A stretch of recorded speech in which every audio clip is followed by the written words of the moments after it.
Good morning, सुप्रभात, केम छो, सलाम। उम्मीद है आप सब लोग बेहतर होंगे, अपना ध्यान रख रहे होंगे। बहुत सारे बच्चे मुझसे ये पूछ रहे हैं कि सर आप क्या सोचते हैं दिल्ली में जो हो रहा है इस समय। दिल्ली में जो बेसमेंट के अंदर एक कोचिंग चल रही थी और उसमें पानी भरा गया, पानी भराने पर 3 स्टूडेंट की डेथ हो गई वहाँ पर और कई लोगों की जान बिल्कुल बाल बाल बची वहाँ पर। और उसके बाद जो है दिल्ली पुलिस ने कार्रवाई भी की है और उसके बाद जो है बड़े सेलिब्रिटी टीचर जो है विकास दिव्य कीर्ति सर, अवध ओझा सर, जो यूपीएससी के बड़े नामचीन टीचर हैं, इनके कोचिंग क्लासेस को बंद कर दिया गया है, सील कर दिया गया है इनके प्रमाइसिस को। तो आप क्या सोचते हैं? हालांकि मेरा यूपीएससी से फिलहाल में वर्तमान में मेरा यूपीएससी से कोई लेना देना नहीं है, ठीक है। लेकिन मैं हमेशा एक बात को बहुत जो है वो दिमाग में रखता हूँ, हमेशा एक बात को, और मैं इस बात का हमेशा समर्थन करता हूँ। वो ये है कि देखो, कोई भी व्यक्ति, एक भी व्यक्ति की लाइफ जो है वो डेंजर में नहीं रहना चाहिए। आप ऐसा धंधा मत कीजिए, ऐसा बिजनेस मत कीजिए जहां पर आप नॉर्मल सरकारी जो नॉर्म होते हैं उसको आप ओबे ना करते हो, ठीक है। देखो, कोशिश पूरी कीजिए। हालांकि गवर्नमेंट ने बहुत सारे रूल्स रेगुलेशन बना रखे हैं जिसको 100% फुलफिल कर पाना जो है वो किसी सरकारी एजेंसी के लिए भी जो है वो पॉसिबल नहीं होता है, ठीक है। लेकिन कम से कम आप एटलीस्ट जो है वो सारे नॉर्म फॉलो कीजिए जो जो आप कर सकते हैं, ठीक है, जो करना चाहिए। जैसे नंबर 1, मैं सख्त विरोधी हूं इस बात का कि बेसमेंट के अंदर कोई भी कमर्शियल एक्टिविटी हो। मैं सख्त विरोधी हूं। आपको पता है बिल्डिंग परमिशन जब मिलती है ना, तो बेसमेंट वाला जो एरिया है, पार्किंग वाला एरिया, सब बिल्डिंग में होना जरूरी है। लेकिन पुरानी बिल्डिंगों में बहुत तगड़ा वायोलेशन है। तो बेसमेंट के अंदर आप जो है वो जो पार्किंग के अलावा और जो इलेक्ट्रिक पैनल, 2 4 5 चीज़ें जो होती हैं, उसके अलावा आपको कोई भी कमर्शियल एक्टिविटी वहाँ पे नहीं है। ये सब चीज़ें एसेंशियल होती हैं कि बाकी कमर्शियल एक्टिविटी अलाउ नहीं होना चाहिए, क्योंकि कारण ये है कि बेसमेंट एक ऐसी जगह, यहाँ पे पानी भरने का खतरा हमेशा रहता है। और वो पता नहीं जो भी इंसिडेंट, हालांकि कोचिंग तो सालों से चल रहे हैं वहाँ पे, लेकिन दिल्ली में सबसे बड़ी जो घटना हुई है कि पानी भरने की, तो मैं ये मानता हूँ कि सबसे पहला तो अरेस्ट होना चाहिए उन अफसरों का जो रिस्पॉन्सिबल थे इस चीज को देखने के लिए कि वहां की जल निकासी व्यवस्था क्या है। चलो, कोचिंग क्लासेस को तो आपने सील कर दिया, अच्छी बात है। जो जो गलत तरीके से काम कर रहे थे, बेसमेंट में बने हुए थे, मैंने एक वीडियो में पहले कहा भी था कि जब मैं बहुत पहले, आज के कई साल पहले 2001 में मैं गया था, तो मैंने गैरेज के अंदर, बेसमेंट के अंदर, वहां पे तमाम यूपीएससी की कोचिंगों को देखा हुआ है, मुखर्जी नगर में के। और मैं बड़ा सदमे में था कि बच्चों को शायद से ये लोग स्टूडेंट को स्टूडेंट ही नहीं समझते हैं, ये मुर्गा मुर्गी समझते हैं कि मुर्गा मुर्गी एक के ऊपर ठूस दो, ठीक है। तो वो ठूसने वाली फीलिंग जो है वो मुझे देखने मिली। उस मामले में मैं मानूंगा कि जो एनके वैद सर थे, जो एंथ्रोपोलॉजी के टीचर थे, वैद आईसीएस वाले सर थे, उन्होंने तब भी इंफ्रास्ट्रक्चर अपना ठीक बना रखा था। और इसके अलावा एक कोचिंग और थी, शायद कैरियर प्लस करके कोई कोचिंग थी, उन लोगों ने भी अपना इंफ्रास्ट्रक्चर अच्छा बना रखा था, ठीक है। और एक चाणक्य करके कोचिंग हुई थी, उन लोगों ने भी अपना इंफ्रा पे काफ़ी ध्यान दिया था उन्होंने, है ना। तो लेकिन इंटरेस्टिंग बात है कि जो टीचर बहुत पॉपुलर हुआ करते हैं, उन लोगों का इंफ्रास्ट्रक्चर उतना ठीक नहीं था, ठीक है।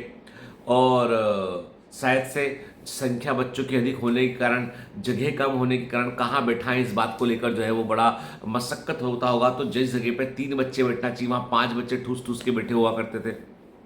खैर, जो भी है, तो I am not going to, कि मैं उसमें नहीं जाऊंगा, पर मैं एक बात जो बोलूंगा कि क्या यहाँ पे दिल्ली जल बोर्ड हो गया, जो दिल्ली का नगर का म्यूनसिपल कॉरपोरेशन हो गया, और जो बाकी जो डिपार्टमेंट्स है, क्या उनके लोगों को, रिस्पॉन्सिबल लोगों को जो उस एरिया का ध्यान रखते हो, क्या उन लोगों पे कोई कार्रवाई नहीं होना चाहिए? क्या एक पार्टी जो है वो, दिल्ली सरकार एक पार्टी नहीं होना चाहिए? फिर दिल्ली में यदि म्यूनसिपल तो जो है वो केजरीवाल साहब के पास में, और मैं उनका बड़ा मतलब उनके काम का मैं अप्रिशिएट करता हूँ। लेकिन यह है कि भाई, आपको किसी भी ह्यूमन लाइफ को ऐसे डेंजर में आप कैसे पटक रख सकते हैं कि दुर्घटना होगी तभी हम जागेंगे? ये अच्छी बात नहीं है, ठीक है।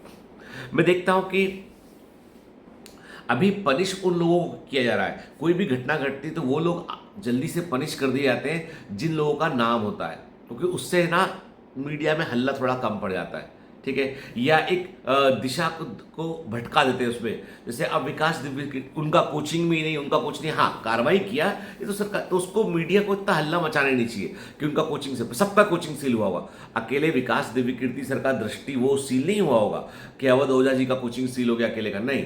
वहां बहुत सारे कोचिंग होंगे जो बेसमेंट में चल रहे होंगे, उन सबको बंद किया गया होगा। लेकिन इन 2 लोग का नाम है इसलिए हल्ला है इनके नाम का, ठीक है। आई एम नॉट सपोर्टिंग देम, मैं कहता हूँ गलत करेंगे आप तो आपको गलत के लिए भुगतने को तैयार रहना पड़ेगा, ठीक है। तो हमेशा हमेशा हमको इस बात की, कुछ भी कर रहे हो दुनिया में हम काम, कोई भी इस बात की आपको जो है वो परमिशन नहीं देता है कि आप सेफ्टी नॉर्म को एक तरफ रखकर काम करें। आप सेफ्टी नॉर्म को एक तरफ नहीं रख सकते। आप चाहे आप टॉकीज चला रहे हो, होटल चला रहे हो, कोचिंग चला रहे हो, कुछ भी चला रहे हो। और इस मामले में मतलब हम लोगों ने तो जो भी हम लोगों ने बहुत छोटे, हम लोग तो बहुत छोटे लोग हैं, इतना बड़ा नाम भी नहीं है इन लोगों के बराबर, और इतना बड़ा काम भी नहीं है, उतना बड़ा नाम भी नहीं है, पर हम लोगों ने जो है जो बेस्ट पॉसिबल जो था वो रखने की कोशिश की हमने, है ना। और जो भी हम स्टेप ले सकते थे हमने वो सारे स्टेप लिए। इवन हमने बेसमेंट में टू व्हीलर पार्किंग बंद किया हुआ कि भाई जो है वहाँ पे इलेक्ट्रिक पैनल सब चीज़ें होती है। मतलब कोशिश पूरी की है हमने कि जो जो जो हो सकता है उसको हम सरकार के नियमों के अनुसार फॉलो करने की हम कोशिश करें, वो हमने पूरा पूरा कोशिश किया, ठीक है। और मुझे मुझे ऐसा लगता है संभव कि भारत में कोई भी मेट्रोपॉलिटन शहर सेफ नहीं है। यदि जोरदार पानी गिर जाए कुछ घंटों के लिए तो सड़कें मुंबई की भी भर जाती हैं। मुंबई के सब अरब के कई एरिया ऐसे हैं जहां पे पानी कई फीट पानी भर जाता है। सिर्फ साउथ मुंबई छोड़ दीजिए, बाकी जो सबर्ब वाला एरिया है, बांद्रा वाला एरिया है, अपना विद्यानगर वाला एरिया, कई एरिया ऐसे बॉम्बे के जहां पानी भर जाता है। परेल वाला एरिया वहां पानी भर जाता है। तो मतलब कहीं ना कहीं जल निकासी व्यवस्था जो है हमारी प्रॉपर नहीं है। उसके पीछे बड़ा कारण है कि बहुत तेजी से जो है कॉलोनी का जाल फैल गया है, बहुत कमर्शलाइजेशन हो गया है, लेकिन वो जो जो सीवेज लाइनें हैं वो उतनी डेवलप नहीं हो पाई हैं और उसको प्रॉपर नहीं किया गया है। कहीं ना कहीं कुछ चूक है। प्लास्टिक के बैग हम फेंक देते हैं, हम प्लास्टिक की बोतलें फेंक देते हैं, वो फंस जाती है जाके उसमें। हम कभी भी आम नागरिक अपनी गलती नहीं देखता है, वो दुर्घटना देखता है। वो सोचता नहीं कि मैं यदि क्या कंट्रीब्यूट कर दूँ उसमें। मैं मध्य प्रदेश में रहता हूँ, भोपाल के अंदर जो है अभी फिलहाल मैं वहाँ पे ऑफलाइन इंस्टीट्यूट है मेरा। मैं क्या देखता हूँ, सड़कों पर कम से कम आधा आधा फीट के गड्ढे हैं। यदि आप कभी आते हैं होशंगाबाद रोड पे, जो जितनी सर्विस रोड है सब में गड्ढे हैं और बड़े बड़े गड्ढे हैं और सबको दिख रहे हैं वो। तो कल को उन गड्ढों से कोई दुर्घटना होती है तो उसके लिए जिम्मेदार कौन? मुझे लगता है कि जो सरकारी एजेंसियां हैं उनको भी एक पार्टी बनाना कंपलसरी होना चाहिए। कुछ गड़बड़ होगी, तुम्हारे काम में फॉल्ट है, डिफिशियंसी इन योर सर्विसेज। आप जो भी लोग सरकार को मालिक समझते हैं ना, वो बहुत बड़ी गलती करते हैं। दे आर नॉट, आपके ऑनर नहीं है वो केयर टेकर है, आपके ट्रस्टी टाइप टेकर। आपने जो टैक्स देते हो उसके बाद वो पूरा काम कर रहे हैं। तो हमको लोगों को जो है वो मुझे लगता है कि सरकार को भी खुद से स्वतः संज्ञान लेना चाहिए उनको कि कहाँ कहाँ खराब है। भाई लोग तुमको बताएंगे, तुम खुद अपना इंस्पेक्शन कराओ ना कि कौन सी सड़कें खराब है, ठीक करनी है, वो भी जरूरी है। तो वैसे में दो लोगों को पार्टी बनाकर उनके पीछे पड़ जाना, है ना, कि साहब अवध ओझा जी ने ये बोला, उन्हें मैं बिल्कुल भी उनकी लैंग्वेज का बिल्कुल भी सपोर्टर नहीं हूँ। आई एम स्ट्रॉन्ग, मैं विकास दिव्यकीर्ति सर का सपोर्टर हूँ कि वो बहुत अच्छा बोलते हैं, बहुत बढ़िया बोलते हैं, कि काफ़ी मोटिवेट करते हैं लोगों को। वो अवध ओझा सर भी बहुत अच्छा बोलते हैं, लेकिन कुछ बातें बहुत कंट्रोवर्शियल बोलते हैं जो मुझे लगता है कि प्रैक्टिकल होती होंगी, लेकिन जो है वो एक टीचर के मुंह से शोभा नहीं देती। बाकी मैं क्या ही बोलूँ, क्या बहुत छोटा आदमी, इन लोग तो बहुत बड़े बड़े लोग हैं ना। लेकिन मुझे ऐसा लगता है कि शिक्षक जो होता है ना, वो समाज को आईना दिखाने वाला होता है। शिक्षक जो होता है वो समाज के चरित्र के निर्माण में योगदान देता है। यदि शिक्षक ही चरित्र पर शक करेगा, वो बोलेगा कि आप थोड़े बदमाश होगे तो अच्छा होगा, नहीं। मैं कहता हूँ कि दुनिया में शॉर्ट टर्म में लोग आपको जीतते हुए दिखेंगे जो बदमाश लोग हैं। जो बदमाश लोग हैं शॉर्ट टर्म में आपको जीतते हुए दिखेंगे, लेकिन लॉन्ग टर्म में जो व्यक्ति थोड़ा सा ऑनेस्ट होता है, अपने जुनून पर टिका रहता है, वही जीतता है। क्योंकि अंधेरा चाहे कितना ही बड़ा क्यों ना हो, अंधेरा चाहे कितना घना कितना बड़ा क्यों ना हो, एक दीपक की रोशनी से वो मर जाता है। अंधेरा जो है वो कभी भी टिक नहीं पाता है। आप एक छोटा लाइटर जला लें, आप छोटा सा दीपक जला दें, आप उसके सामने वो उसको दीपक खा जाता है, ठीक है। तो इसलिए याद रखिए, प्रकाश की अपनी एक वो होती है, अपनी एक रेंज होती है, प्रकाश का अपना एक प्रभाव होता है, और उस पर कभी भी जो है वो अंधेरे वाली मानसिकता छा नहीं सकती है, ठीक है। आज बहुत सारा ज्ञान दिया फालतू का, ठीक है। फालतू का तो नहीं बोलूँगा, मैं ये बोलूँगा कि हमें इन सब में नहीं पढ़ना। लेकिन मुझे लगता है आपने मुझे बहुत क्वेश्चन किया कि सर आप क्या सोचते हैं इस बारे में। मुझे बहुत ज़्यादा दुख है उन बच्चों का, जो बच्चे सपना देखकर यूपीएससी के लिए पढ़ने वहाँ आए थे और वो फंस गए इन्वेस्टमेंट में, लाइब्रेरी में बैठ के पढ़ रहे थे और पानी भरा गया, उनकी कोई गलती नहीं, सोचा भी नहीं होगा उन्होंने कि ऐसा भी हो सकता है कभी, ठीक है। परिवार वाले बड़े शौक में होंगे, बहुत मुझे दुख है। और लेकिन मैं मानता हूँ कि दिल्ली में अब समय आ गया है, दिल्ली में अब समय आ गया है कि मुखर्जी नगर, राजेंद्र नगर और ओल्ड राजेंद्र नगर और जितने भी जो एरिया है अपना हडसन लेन, ये सारे एरिया से कोचिंग क्लासेस को बाहर किया जाए और एक सेपरेट एरिया जो है वो, जिसे हम कहते हैं दिल्ली के आसपास के कोई सब अर्ब में या कोई टाउन में, वहाँ पे ज़मीनें दी जाए इनको और कहा जाए कि सारे कोचिंग अब यहीं रहेंगे। जैसे कोटा में कुछ जगह पे, अब मुझे कोटा मैंने देखा नहीं आज तक, सुना ही सुना है कि कोटा में भी कहते हैं कि एक जगह पे पूरी कोचिंगें बनी हुई है, तो बिल्कुल जैसे कि वो एक स्पेसिफिक जगह एलोकेट कर दें ताकि वहाँ कोचिंगें बनी हो। मध्य प्रदेश में भी भोपाल के अंदर जो है कोचिंगें सब एमपी नगर में रेलवे की पटरी के आसपास है। ऐसी भयंकर कियोस्क व्यवस्था है वहाँ पे कि पार्किंग नहीं कर सकते, आप खुद टीचर गाड़ी लेके नहीं पहुँच सकता वहाँ पे, और भीड़ मची पड़ी है और बिल्डिंगों में कोई नॉर्म फॉलो नहीं, मतलब बहुत सारी चीज़ें ऐसी है। जब मैंने देखा तो मेरा दिल धक से बैठ गया, मैंने कहा भाई दूर खोल लेंगे थोड़ा, यहाँ नहीं खोलेंगे, क्योंकि कारण ये कि यहाँ तो हमको खुद को भी सांस लेने में तकलीफ है, खुद को ही हमको अजीब लग रहा है, तो हमारे बच्चों को कैसा लगेगा यहाँ बैठ के। तो मुद्दा वही है ना कि मुद्दा ये कि हमको सोचना पड़ेगा।